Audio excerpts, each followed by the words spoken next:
you. I'm doing the introduction to Miss Mackenzie, chapters 1 to 10. The first chapter is called The Mackenzie Family, but I'm going to start with the Ball family. The three Ball siblings were born into the leather business in London. The eldest, John Ball, was made a baronet for his service to the City of London, built a house in the suburbs, married, and had one son, John Ball II. When our story begins, John Ball II is a widower with 9 children and lives with his parents. The second Ball sibling, Jonathan, now deceased, had no wife or children. It's interesting to me that the brothers are named John and Jonathan. The third Ball sibling is a daughter who is never named. She married a descendant of an old aristocratic Scottish family. Old Mackenzie is his name, and they had 3 children, 2 boys and a girl. When Jonathan Ball died, he left his estate to his 2 Mackenzie nephews, his sister's sons. Each of them inherited £12,000, equivalent to almost £2 million today. Why, you may well ask, did he ignore his other nephew, John Ball II? The John Balls hotly contested the legacy, but without success. The Mackenzie niece, Margaret, got nothing, but this was not protested or contested, because she does get to be the heroine of this novel. Full disclosure, she is the Trollope heroine I love the most. The contemporary reviews were mixed, to say the least, and plentiful, if the large number published by Donald Smalley in his book, Anthony Trollope, The Critical Heritage, is any indication. A common thread is amazement that Trollope could make a story about the love affairs of an, quote, an elderly maiden lady of moderate attractions, unquote, so interesting. Margaret, by the way, is 36 at the start of the story. Elderly maiden lady indeed. Henry James, as a passionate 22-year-old, wrote what I can only call a rant for the New York Nation in July of 1865. I quote, "Mr. Trollope's devotion to little things, inveterate, self-sufficient as it is, begets upon the reader the very disagreeable impression that not only no imagination was required for the work before him, but that a man of imagination could not possibly have written it. And the story of Miss Mackenzie lacks the element of vernal or young lovemaking. The most that can be said of the affairs of this lady's heart is that they are not ridiculous. They are assuredly not interesting, and they are involved in much that is absolutely repulsive. And why should we follow the fortunes of such people? They vulgarize experience and all other heavenly gifts. Why should we stoop to gather nettles when there are roses blooming under our hands? Why should we batten upon overcooked prose while the air is redolent with undistilled poetry?" That's the last we'll hear of Mr. Henry James today. Ah, the arrogance of the young. I completely disagree with every word in his review, but it is amusing. I believe he mellowed a bit in his opinion of Trollope's writing in later years. Some of the reviews, however, were very positive. I particularly like this from the London Review, April 8, 1865, quote, "But Miss Mackenzie's merits more than make up for the faults of her neighbors, and we strongly recommend our readers to make acquaintance with her. If they read her chronicle with care, they will not only while away a few hours in an agreeable manner, but they will increase their experience of life and their knowledge of human character." End of quote. A very apt introduction to this novel, I think, one with which I completely agree. This is Margaret's book. Events over which she has no control happen in her life, improbable as some of them might be. Her actions and reactions show her to be an admirable and, yes, interesting woman who has lots of imagination. Other than being a sister to the Ball brothers, Margaret's mother is never named or described. The assumption is that she died when Margaret was very young. Margaret is pulled out of school at 16 to nurse her dying father for 3 years, then transferred to her bachelor brother's house to nurse him for the next 15. Quote, during those 15 years, her life had been very weary. A moated grange in the country is bad enough for the life of any Mariana, but a moated grange in town is much worse. End of quote. The Mariana referred to here is she of Tennyson's poem titled Mariana. Quote, with blackest moss the flower pots were thickly crusted, one and all. The rusted nails fell from the knots that held the peach to the garden wall. The broken sheds looked sad and strange. Unlifted was the clinking latch. Unweeded and worn the ancient thatch upon the lowly moated grange. She only said, my life is dreary. He cometh not, she said. She said, I am aweary, aweary. I would that I were dead. Our narrator, popping into the story in the first person, says, quote, I will not say that she was always waiting for someone that came not, or that she declared herself to be aweary, or that she wished that she were dead.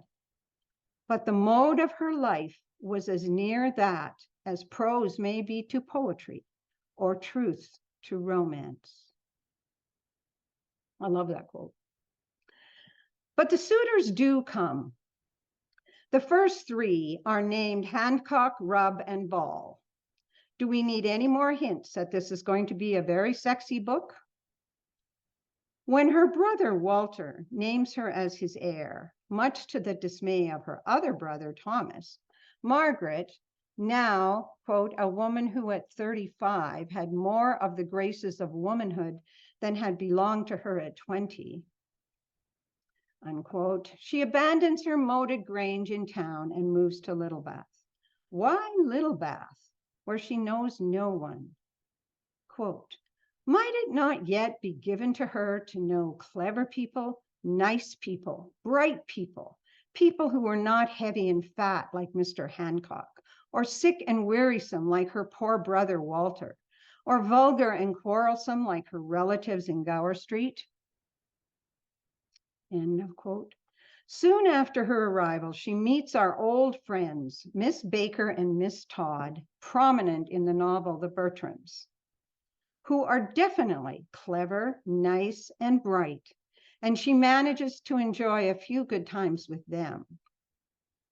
But many of the others she encounters as she tries to join in society are not so nice. Mrs. Stumfold, the snobbish and domineering wife of the playful Reverend Stumfold, makes Margaret's life in Littlebath much lonelier and more uncomfortable than it ever needed to be. Via the fortnightly tea parties at the Stumfolds, Margaret is introduced to Mr. Maguire, a penniless bachelor curate who is very taken with Margaret's money.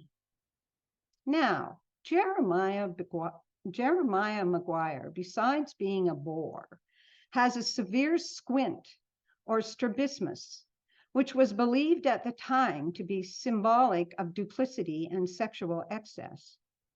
Strabismus, squint or crossed eyes, is a condition in which both eyes do not look in the same direction at the same time. Even though Margaret tells herself that his unfortunate condition is not his fault, it completely colors the way she sees him. But before she meets Mr. Maguire, her brother's business partner, Samuel Rubb Jr., pays her a visit. And he was a good-looking man, nearly 6 feet high, a man pleasant to talk to. Quote, Miss Mackenzie actually found herself laughing with him as they stood on the floor together, and though she knew it was improper, she liked it. When he was gone, she could not remember what it was that had made her laugh, but she remembered that she had laughed. For a long time past, very little laughter had come to her share. End of quote. After she meets Mr. Maguire and the ladies and gentlemen at the Stumfold tea party, she compares these two bachelors with regards to class. Quote, Mr. Rubb was very good looking. Mr. Maguire was afflicted by a terrible squint. Mr. Rubb's mode of speaking was pleasant to her, whereas she was by no means sure that she liked Mr. Maguire's speech. But Mr. Maguire was by profession a gentleman. End of quote. Now, Miss Mackenzie, very daringly for a 36-year-old spinster, is looking for sexual love. She hopes to find it, dreams of finding it, in a marriage to someone, at least of her own class. She does not care if he is after her money. She thinks that no man would be interested in her without the money. This belief is verified when, in a Christmas visit to the home of her uncle, Sir John Ball, her cousin, John Ball Jr., proposes marriage to her with an honesty that is almost brutal. Quote, I want you to be my wife and be mother to those children. I like you better than any woman I've seen since I lost Rachel, but I shouldn't dare to make you such an offer if you had not money of your own. I could not marry unless my wife had money, and I would not marry any woman unless I felt I could love her, not if she had ever so much. End of quote. Margaret seriously considers his proposal. And if it didn't mean living with John's ghastly parents, she might have accepted it at once. John pressures her into not rejecting his offer immediately, and she agrees to think about it. She returns to Littlebath, stopping one night in London to collect her niece, Susanna. Here, she and we are forced to endure Mrs. Tom's truly terrible dinner party. She and we meet a few new characters, the main one being Miss Colza, a friend of Mrs. Tom's.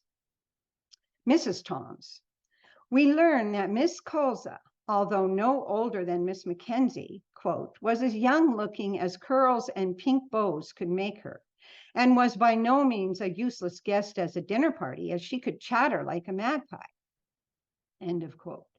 And she is very jealous of Mr. Rubb's friendly attentions to Miss Mackenzie. No one writes an uncomfortable dinner party like Mr. Trollope. What dramatic purpose does it serve here? Back in the quiet comfort of her pleasant home in Littlebath, Margaret Mackenzie does some soul searching. Is she really too old to long for billing and cooing? Quote, thinking of this during the long afternoon when Susanna was at school, she got up and looked at herself in the mirror. She moved up her hair from off her ears, knowing where she would find a few that were gray, and shaking her head as though owning to herself that she was old. But as her fingers ran almost involuntarily across her locks, her touch told her that they were soft and silken, and she looked into her own eyes and saw that they were bright. And her hand touched the outline of her cheek, and she knew that something of the fresh bloom of youth was still there. And her lips parted, and there were her white teeth. And there came a smile and a dimple and a slight purpose of laughter in her eye, and then a tear. She pulled her scarf tighter across her bosom, feeling her own form, and then she leaned forward and kissed herself in the glass.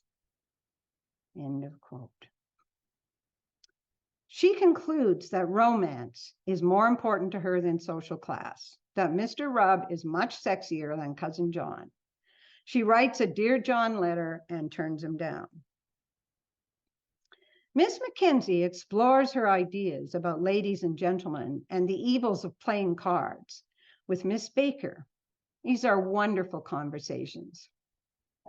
Miss Mackenzie is considering holding a cross-clique dinner party, and they debate a guest list.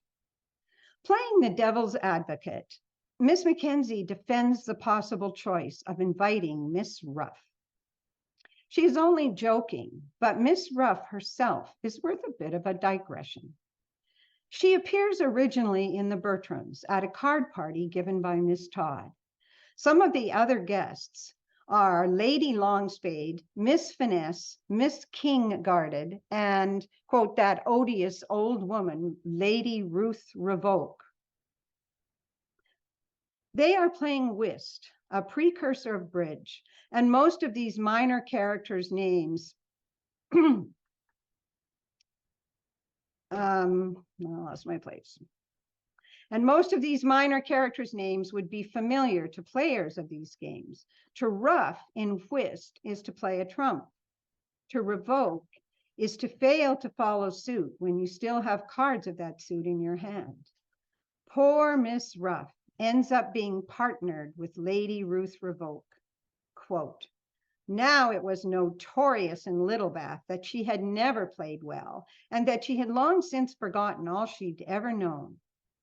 The poor old woman had already some kind of fit.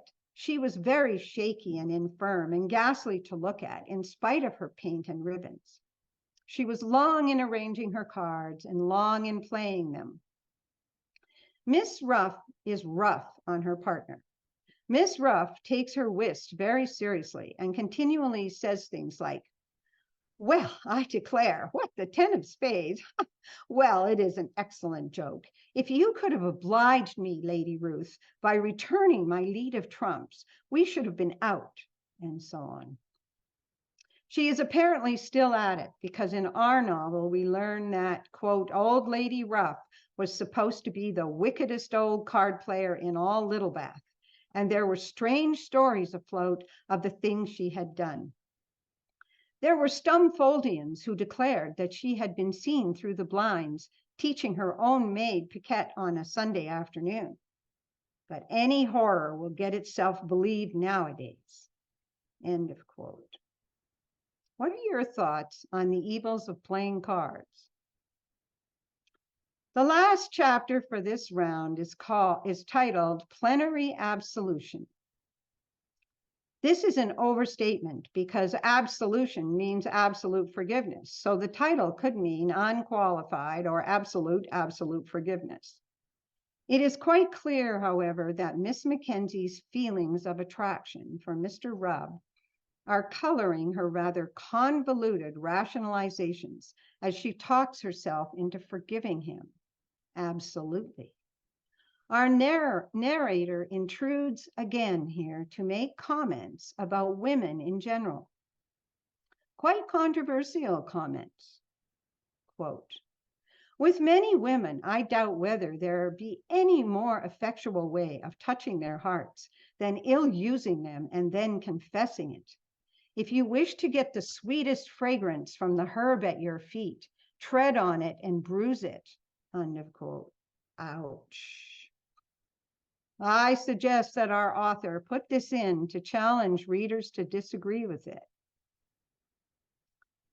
Perhaps Miss Mackenzie is lucky because the tender scene wherein she almost loved him for having given her something to forgive is interrupted by Miss Baker. Now, Miss Baker knows a non-gentleman when she sees one and does her best to prevent her friend from making a big mistake.